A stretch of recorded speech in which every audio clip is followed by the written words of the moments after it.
Yep, welcome to being a parent in a society that is incredibly anti-child.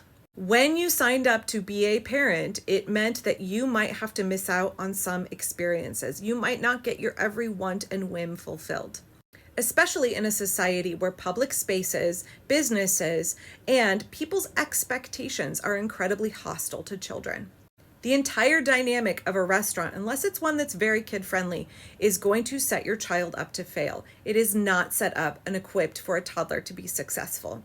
That's just the reality of the society we live in, and it's not fair to bring a kid out in public and punish them for their very normal, developmentally appropriate behavior because the place in which you have plunked them is designed for them to fail.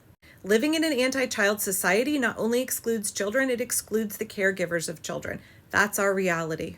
It super sucks, and we have to align our expectations with reality, but we also need to work to make our society inclusive of kids. It's very telling that in a video where I'm discussing the systemic discrimination against children and the way that that impacts their caregivers, predominantly women, you had to make it about the feelings of other adults. Your comfort does not supersede a child's right to exist in public. If you think that children exhibiting developmentally appropriate behavior is horrible, then you can excuse yourself. Most of American society is hostile to children. Most of American society is child-free spaces, child-unfriendly spaces. But adults love to center their own discomfort and manufacture their victimhood and say, oh, we're so oppressed by kids exhibiting their normal, developmentally appropriate behavior. I get that we in American society have very little training in child development and a huge problem discriminating against kids because of their physical and cognitive inability. Would you say that having to witness the behavior of an adult with a cognitive or physical disability is horrible for you? Adults needing to center their feelings and their experience in this convo is proof of concept. I'm not saying you have to do anything. The question is, are you setting yourself and your kid up for success? How much of a sucky, miserable experience do you want to subject yourself and your child to? I mean, I have 4 kids, and the more kids I had, the less I cared about what strangers thought about my children's behavior in public. But also, good parenting is not intentionally frustrating your child or setting them up for failure. And that means sometimes avoiding situations where you know that your kid will have a hard time, where you know the situation is not set up to address your kid's needs and support them. I mean, I don't want to pay money to go out to eat at a restaurant while we're all suffering and I'm having conflict with my kid and I'm worrying about what other people are thinking and my kid is feeling embarrassed that they can't behave according to expectations because that's not where they're at developmentally. That sounds terrible. That sounds like a waste of money. We have a weird expectation in America that we all deserve to eat out at restaurants, that they're a big part of our culture. But they're often set up to be very antagonistic to children. And other adults are really judgy while having no concept of child development. So why not avoid that stress? I mean, children are human beings, not dogs. I don't believe in training them in anything.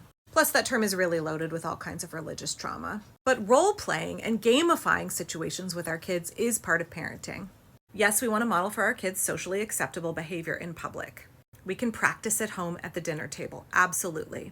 And it's good to practice things at home in a safe environment. But the home is not the same as a loud, overstimulating restaurant with music and noise and other people and a menu and new foods and new smells and all kinds of sensory overload for kids. Not to mention the judgment and expectation from strangers around and whatever relatives or friends you happen to be eating out with.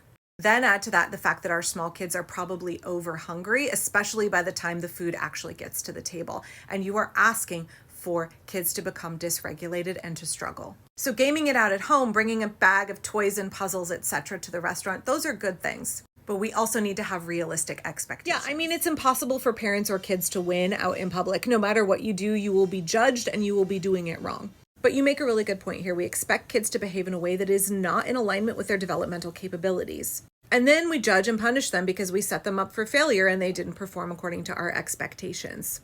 I mean, part of childism is ableism. It is saying, I expect you to behave in a way that you are not capable of enacting. And when you don't meet my unreasonable expectation, I will judge and or punish or discriminate against you.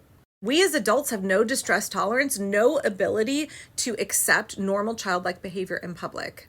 And parents get so much anxiety over the judgment that they and their children receive because, again, moms can never do anything right. We're never a good enough parent. We're never controlling our children right. It must be our bad parenting that is the reason that our children is manifesting their very normal developmental behavior that does not meet adult expectations.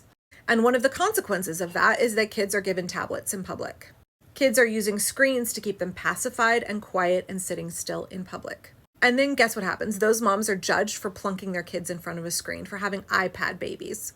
I mean, we don't judge adults who get overstimulated in restaurants and need to be scrolling on their phone, but we do judge children, especially small children. And we expect children to be quiet and non-disruptive in public, and we expect moms to control their kids' behavior, no matter how unrealistic that expectation is. And then we sit in smug judgment of parents who pull out a tablet because they have nothing else at their disposal and no other way to help their child be able to sit still in a situation that is very overstimulating and not designed for children. Parents and young kids are damned if we do, damned if we don't.